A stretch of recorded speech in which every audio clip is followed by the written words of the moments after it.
India और China आपस में बहुत तेज़ी से ना सिर्फ करीब आ रहे हैं बल्कि दोनों के बीच जो है 2020 में गलवान घाटी के बाद टूरिस्ट वीज़ा और ट्रेड वीज़ा, जिसको हम बिजनेस वीज़ाज भी कहते हैं, सस्पेंड हो गए थे। और ठीक 5 साल के बाद इंडिया ने एक बहुत बड़ा फैसला किया है, चाइना को लेके तमाम वीज़ाज पॉलिसीज को जी रिन्यू किया है। इंडिया तो जी ईरान से भी तेल ले रहा है, लेकिन उसके ऊपर सैंक्शंस है, तो इंडिया अपने आप में एक वहाँ पे, और चाइना तो फिर अमेरिका के साथ टक्कर ले रहा है। बिल्कुल फॉरेन पॉलिसी इस तरह नहीं बनती, फॉरेन पॉलिसी डिसलाइक क्या है। ठीक है, हाँ जी, ये हमारे पास एक बहुत अच्छा मौका है और अगर हम इसमें कंट्रीब्यूशन करते हैं तो इधर रिक बन गई तो नेटो का तो एशिया में मतलब ताकत मुकम्मल टूट जाएगा।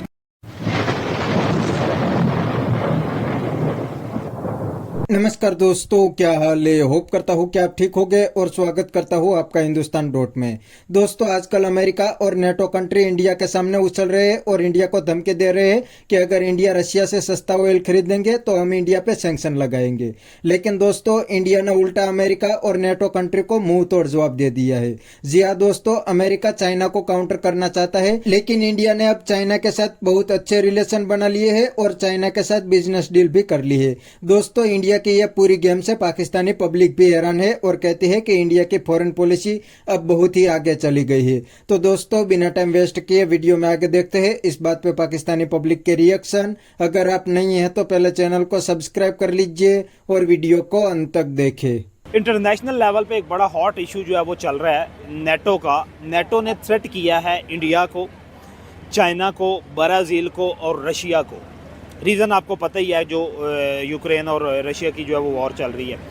और इसके साथ साथ फिर जब अमेरिका ने और नेटो ने मिलकर, नेटो ने थ्रेट किया तो मींस अमेरिका ने थ्रेट किया। इस थ्रेटिंग पे जो है चाइना, उसने ये डिसाइड किया, और रशिया ने, कि हम रिक के नाम से एक अलाइंस बनाते हैं, रिक ट्रायोका, RIC, रशिया, इंडिया, चाइना, ट्रायोका, जिससे हम नेटो को जो है वो काउंटर कर सकते। नेटो का आपको पता है कि यूरोपीय यूनियन है, अमेरिका है, ऑस्ट्रेलिया है, उसके साथ आपके पास जो है वियतनाम और इस तरह के जो एरियाज़ हैं ये उसके साथ शामिल हैं, ऑस्ट्रेलिया है, कनाडा, ये सारी चीज़ें शामिल। और इधर सिर्फ ये 3 इमर्जिंग इकोनॉमीज़ हैं। सेकंड सुपर पावर है रशिया, चाइना इकोनॉमिक पावर है, और इंडिया जो है वो कमिंग सुपर पावर है। क्या देख रहे हैं कि कंपैरिजन आपने सिंपल करना है कि नेटो और वर्सेस रिक, अगर रिक बन जाता है तो एशिया में ये टक्कर दे सकेगा नेटो को, क्योंकि नेटो के आपको नेटो को सपोर्ट या इंडिया से मिलता है एशिया में, या पाकिस्तान से मिलता है। ये तो ऑब्वियस बात है जी। अगर पाकिस्तान आओ, चूंकि अमेरिका का जो है मुझे नहीं लगता वो शामिल हो जाए एकदम से एशिया के बराबर में, तो उनका ताकत मुकम्मल मतलब सबूताश हो जाएगा। दूसरा, अगर आप देखिए बना कौन रहा है, रशिया अपने आप में अपना एक बाप है। रशिया जब अंडर संक्शन आता है और इंडिया में इतनी हिम्मत है कि वो यूरोपीय यूनियन को और आंखों में आंख दिखा रहा है, तो मेरे ख्याल में बनना चाहिए, और ये इंशाल्लाह उनके लिए एक अच्छा हमारे लिए साबित होगा, एशिया के लिए। ठीक है, इसमें आप क्या चाहते हैं कि कोई और कंट्री भी शामिल हो, पाकिस्तान को भी शामिल होना है? ऑब्वियसली ये तो हमारे लिए बहुत अच्छा होगा अगर पाकिस्तान, लेकिन मुझे पता है। अच्छा, आप इसमें ट्रस्ट डेफिसिट आप ये देखें कि चाइना और इंडिया के दरमियान बड़ा ट्रस्ट डेफिसिट है। अगर ये देखें कि इंडिया को पाकिस्तान के बाद जिसको आप ये कह लें कि डिसलाइकिंग कंट्री है इंडिया के लिए, वो चाइना है। अभी ये रिसेंटली पाक इंडिया टेंशन हुई थी, तो उसमें इंडिया ने बहुत ज़्यादा क्लेम किया है कि पाकिस्तान को जो त्यारे दिए गए थे, जो सपोर्ट दी गई थी, वो चाइना की तरफ से दी गई थी। क्या ये जो ट्रस्ट डेफिसिट है ये बिल्ड हो सकेगा और ये ख़त्म हो सकेगा इंडिया और चाइना के दरमियान? रशिया कामयाब होगा करवाने? जी, फॉरेन पॉलिसी जो बनती है इस पे नहीं बनती कि आप किसको लाइक करते हो, किसको डिसलाइक करते हो।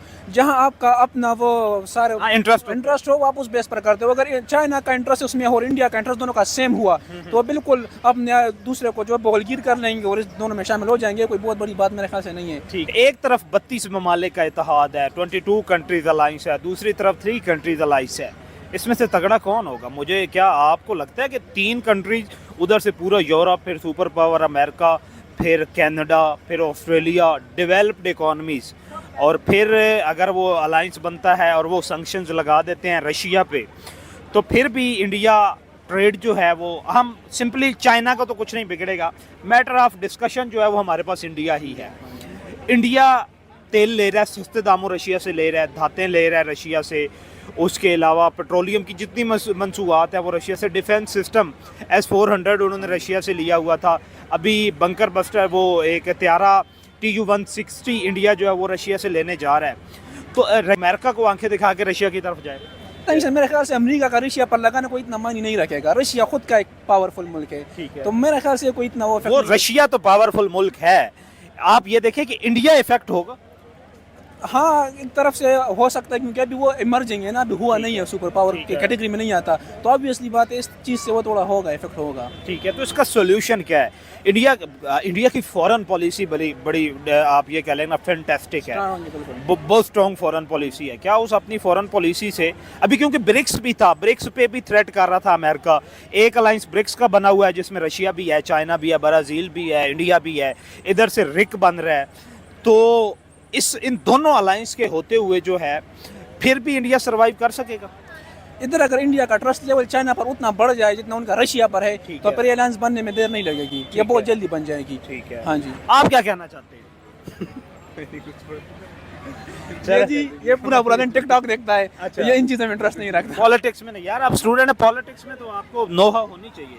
पॉलिटिक्स क्या होना हुआ है, लेकिन बस सिर्फ पाकिस्तान तक इससे बात। पाकिस्तान की पाकिस्तान में अब कहाँ पॉलिटिक्स रही है? बस इनसे जमहूरियत हाँ, तो सबका रही। पूछे ये आपको जवाब दे। इमरान खान के बेटे पाकिस्तान आ रहे हैं, आएंगे? कह तो रहे हैं, सुनने में भी आ रहा है कि भाई वो पाकिस्तान में आ रहे हैं, लेकिन अब देखें कि आगे क्या क्या होता है। पाकिस्तानी गवर्नमेंट उनको आने आने को देगी? तो हमारे जियो न्यूज़ ने भी कह दिया है कि भाई डोनाल्ड ट्रंप पाकिस्तान हाँ, में है। आपने सवाल कर दिए हैं। तो अब देखें कि भाई क्या बनता है। जियो न्यूज़ हमारा ना वो एबीपी न्यूज़ की तरह बन गया, जो इंडिया में नहीं था कि पाकिस्तान के रिपोर्ट उड़ गए, ये उड़ गया। पाकिस्तान के तैयारे गिरा दिए, ये कर दिया, वो कर दिया, तो आई थिंक सो वो इस तरह ही है। और अब न्यूज़ उसमें चलाने को तो उन्होंने भी चला जियो पे क्या कहना चाहते हैं? देखें, जियो न्यूज़ पर आपने इंडियन मीडिया के साथ कंपैरिजन किया है। इंडियन मीडिया अपना नेशनल स्टांस जो होता है उसे पूरी दुनिया में तगड़े तरीके से स्प्रेड करता है। लेकिन झूठ बोलते हैं ना। तो यार देखें, पॉलिसी यही है ना, मीडिया ने अपना इंटरेस्ट डिफेंड करना है पूरी दुनिया में। हमारा मीडिया कभी आपने देखा, हमारा मीडिया भाई, तुलतड़ लगा हुआ होता है। बात सुनिए, वो ऐसा इंटरेस्ट डेवलप करते हुए इस तरह, भाई मछली है बगैर पानी के तैर रही है, हो ही नहीं सकता, वो इस तरह इंटरेस्ट कैसे डेवलप होगा? वो इतना झूठ बोलते हैं। आपके मीडिया में और उनके मीडिया में क्या फर्क है? हमारे मीडिया में फिर भी थोड़ी बहुत वो है कि बंदे को मानने के लिए बंदा तैयार हो जाता है कि हाँ यार हो सकता है। अब मैंने भी जैसे न्यूज़ पढ़ी कि डोनाल्ड ट्रंप पाकिस्तान आ रहा है, तो मैं भी बड़ा खुश हुआ। हम तो ट्रेनिंग वगैरह करते हैं, मैंने सोचा हाँ, बहुत प्रॉफिट होगा हमारे लिए अगर इस तरह हो सकता है न्यूज़ से, लेकिन जैसे हम पीछे गए तो कुछ इस तरह नहीं होता। अच्छा, ठीक है। तो दोस्तों ये थे पाकिस्तानी पब्लिक के रिएक्शन, और आपने वीडियो में देखा ने पाकिस्तानी भी इंडियन फॉरेन पॉलिसी का लोहा मान गए हैं। और दोस्तों इंडिया ने तो पूरी दुनिया को क्लियर बता दिया है कि इंडिया की फॉरेन पॉलिसी इंडिपेंडेंट है, और इंडिया जब चाहे तब किसी भी कंट्री के साथ डील कर सकता है। इसीलिए तो इंडिया जब चाहे तब अमेरिका से डील करता है, और जब चाहे तब रशिया से डील करता है। इंडिया को जहां पे फायदा होगा वहां पे इंडिया डील करेंगे, उसमें किसी भी कंट्री का कुछ भी नहीं चलेगा। अभी अमेरिका इंडिया के सामने हवा में उछल रहा है कि इंडिया रशिया से सस्ता तेल खरीदेंगे तो हम टैरिफ लगाएंगे, लेकिन दोस्तों इंडिया ने अमेरिका की एक भी नहीं सुनी। उल्टा अमेरिका चाइना को काउंटर करना चाहता है, लेकिन इंडिया ने चाइना के साथ भी डील कर दी है। और दोस्तों अब तो इंडिया अपने आप भी एक सुपर पावर बनने की रेस में आ गया है, इसीलिए अमेरिका और नेटो कंट्री इंडिया को इग्नोर नहीं कर सकते, ये सिर्फ इंडिया को धमकी लगा सकते हैं, क्योंकि आज इंडिया की इकोनॉमी भी दुनिया की टॉप इकोनॉमी बन गई है। इसीलिए तो वो भी अब इंडिया के साथ बिजनेस डील करना चाहता है, लेकिन इंडिया किसी की धमकी नहीं सुनने वाला, ये बात क्लियर है। तो बस दोस्तों आज के वीडियो में इतना ही। ये थे पाकिस्तानी पब्लिक के रिएक्शन। अगर आपको ये वीडियो पसंद आया है तो वीडियो को लाइक शेयर कर दीजिए, और चैनल को सब्सक्राइब करना मत भूलिए। थैंक यू, मिलते हैं नेक्स्ट वीडियो में।